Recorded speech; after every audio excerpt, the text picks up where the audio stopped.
morning everyone! Magandang umaga sa lahat. Ngayon guys, nandito naman tayo sa garden. Mayroon lang akong quick update because nag-change na po ang weather namin dito sa Melbourne.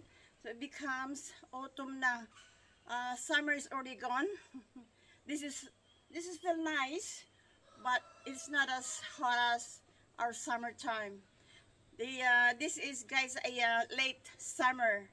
And this is going into an autumn. Autumn is like taglagas, diba? Sa ating taglagas yan eh. Ngayon, dito ko sa garden ko dahil quick update guys ito dahil nag-change ang weather. Nag-change na rin po ang ating mga pananim. Na guys, I'll show you guys. Punta tayo sa ating garden. Ayan. Pero meron pa rin tayong mga tanim, pa rin ang aking kamatis, hindi pa rin siya na kasi hindi pa rin siya na dry off kasi maganda pa rin ang weather kahit na autumn na siya. No, kahit na autumn na siya, is maganda pa rin ang mga tubo nila. But early in the morning guys is cold now. Magtataglamig na soon. Ganito pa rin sila. Pero yung ibang pananim ko guys, nawala na sila. Yung aking zucchini na nandito, alam yung zucchini na kulay green na zucchini, wala na po sila. Ayan. Wala na sila. That was over here. All the zucchinis that was over here. It's only dry off. That's the first thing that got dry off guys. Ang ating zucchini. But meron pa akong zucchini na heirloom. Marami pa rin naman. Even though the weather change, ang aking beans, ito ay magiging seedlings na ito, na overgrown na siya. We still have the tomatoes. Sa few tomatoes. Ito binalot ko ito dahil nginat-ngat ng kuan. May pumasok siguro na I don't know what happened. Binalot ko siya guys na plastic. Tignan mo naman yung aking sitaw, ang aking beans. There's still plenty. I still have plenty of food even though the weather change. Nag-change kasi ang weather namin guys. Marami pa rin sitaw ang ating beans. Tomatoes still green, so I'm just gonna leave it there kasi during the day it's hot, but early in the morning nag-change na guys ang weather. Nag-ano na siya, nag-cold na. Yung ibang kamatis ko guys is aabutin ito ng taglamig, sigurado ako dyan. Pero meron pa rin naman akong makukuha.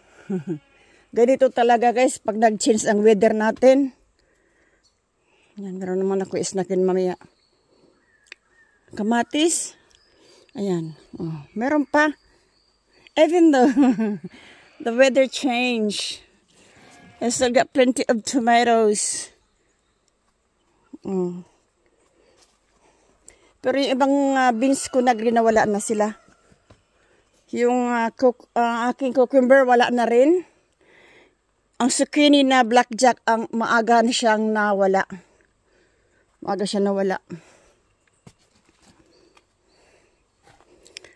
Okay, this little tomatoes. Pero, okay pa.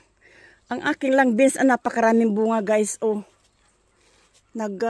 sila talaga. Like that tomato there. Binalot ko siya guys. Kasi nginat-ngat ng kwan. Ayan binalot ko talaga. Binalot ko siya. I'll wrap it up because must be a mice or something just get up to the top and start eating my tomatoes.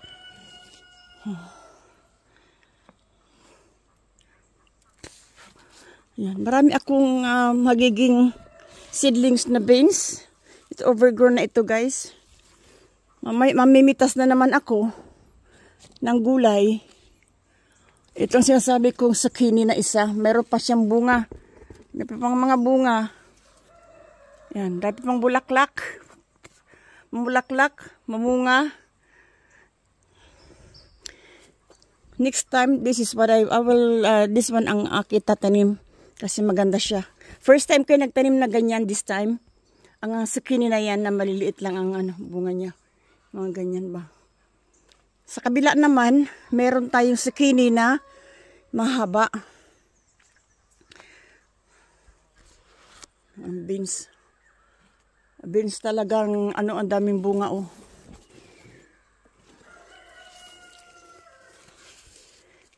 Update lang ako guys. This is the late summer update. Late na talaga, late and summer. Pero, ayan ang sinasabi ko. Dami pa rin bunga. Ito ang zucchini na heirloom. Dami ko na nakuha dyan. Ayun pa oh, laki. Tignan mo naman yung isang yun. Kung papabayaan ko lang ito, pwede siguro ito maging seedlings. Naging seedlings siguro kung pabayaan ko lang siya kasi hahaba yan eh. Hahaba pa yan guys. Oo. Yan. Meron akong beans na seedlings. Seedlings na ito eh. For the next year. Ayan, ang daming kamatis pa oh. Ito ay purple cherry. Meron na rin akong seedlings dyan for the next planting. Purple po yan guys. Pero nag-ano ako baka abutin ito ng frosty. Pero sana hindi. Ito. Ito ang ginugulay ko guys. Ito maliliit na ito. Ito ang ginugulay ko eh. Masarap ito eh. Ito. Ito ang ginugulay ko. Ginagawa kong laswa. Bulaklak.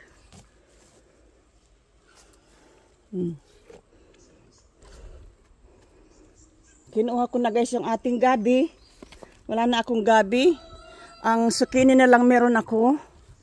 Mga beans, kamatis, tsaka talong. Meron pa akong talong doon. Ayan, talong na yan. Kukunin ko na rin yan dyan. Mamaya kukunin ko na rin yan. Isang yan. Magturta akong talong. Ayan.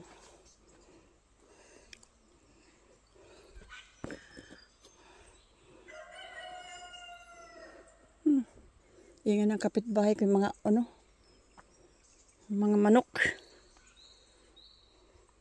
Ito broccoli ito eh. Pwede itong gulayin.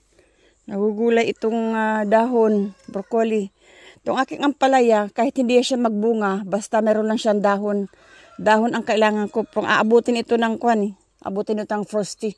Kaya na lang siya nagkamang talaga. Oh.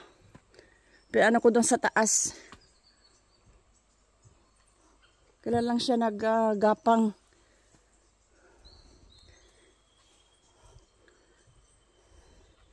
Yan naman ang aking kamatis. Oh. This is an update guys. Mamimitas ako mamaya ng zucchini. Ayun. Mga zucchini na yun. Pipitasin ko yan.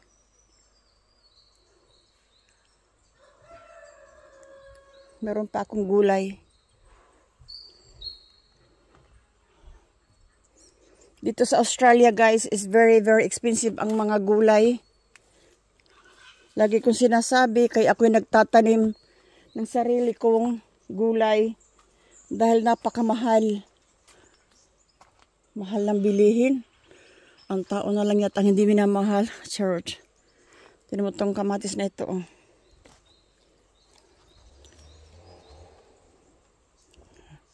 Mga cherry tomatoes. Maliliit. Ayan. Ini-snack ko yan eh. Pag nandito ako sa garden, pag may makita ko mga hinog na mga cherry, nakain ko yan kasi matamis. Yan. Talaga ako, mag-harvest ako itong mga zucchini na ito. If-freezer ko ito guys eh, para sa aming winter food. Nag-freezer po ako guys.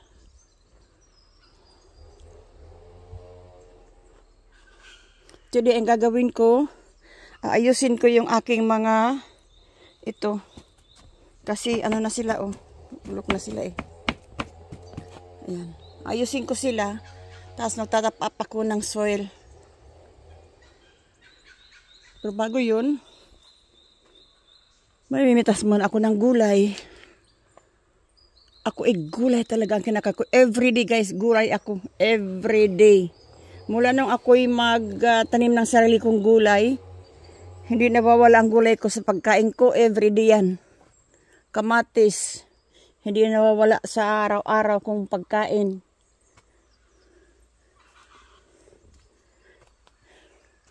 Itong silin ito.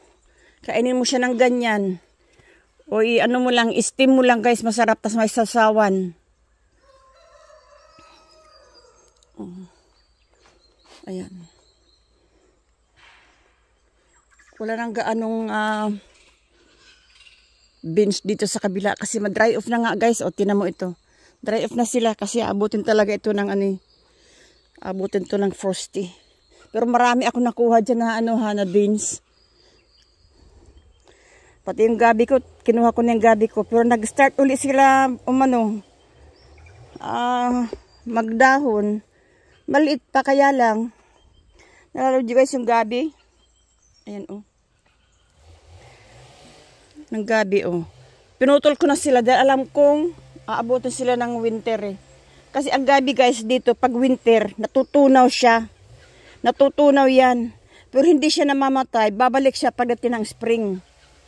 Babalik ng pag mga October yan. Mag-start magdahon uli yan.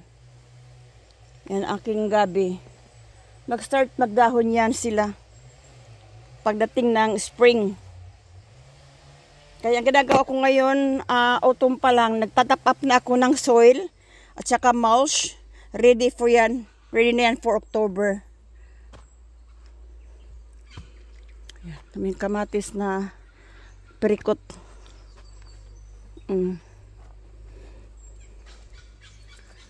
Pero ito ay Tapos ito guys, ito ay silver beet.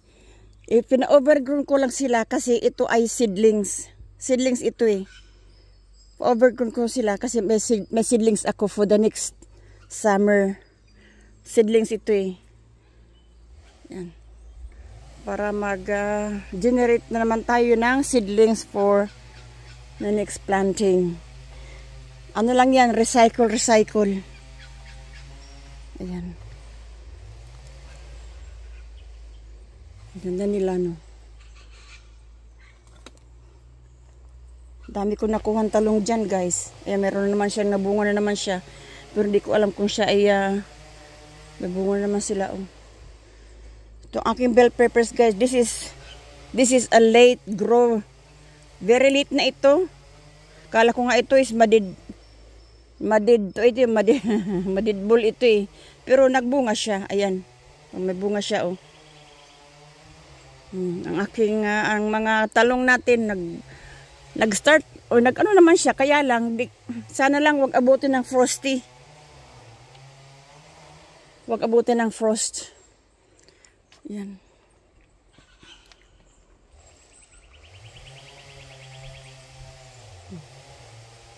Dito sa kabila. Ayan. Ang ating sili. Pansigang ito guys. Naman aking ito ay, ayan. Ito ay bell peppers. Tignan mo ito. Late na talaga siya late na siyang nagbunga, namulaklak. Ganda na mga kamatis ko Ito na guys ang time na ang saya ko pagka nakikita ko sila nagbubunga na at saka ang ganda ng kanilang tubo.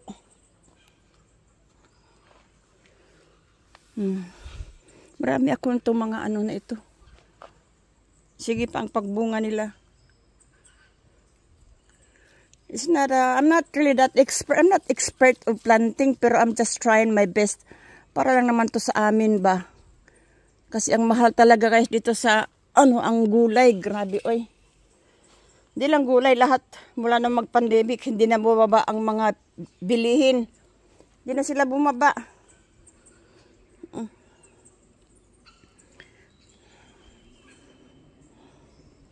Mga biskuit, ito is aking pipitasin mamaya. Pipitasin ko yan mamaya. Kasi mag-freezer na naman ako. Pati kamatis ko guys, pinay-freezer ko. Gagawa ako ng tomato sauce. Pero mas gusto ko kasi guys ang ilalagay sa sabaw. Ito naman yung aking cabbage. Isa lang ito dito guys. Ang iba nito nandun sa aking greenhouse. Ang iba nitong cabbage na ito nasa greenhouse.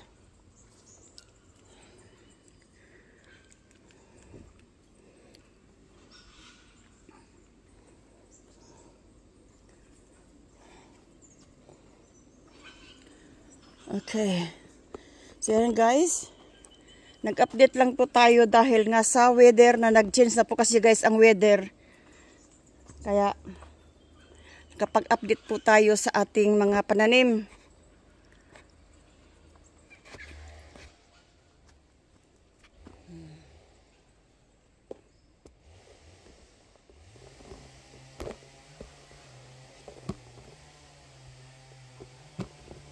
Meron nag-change siguro.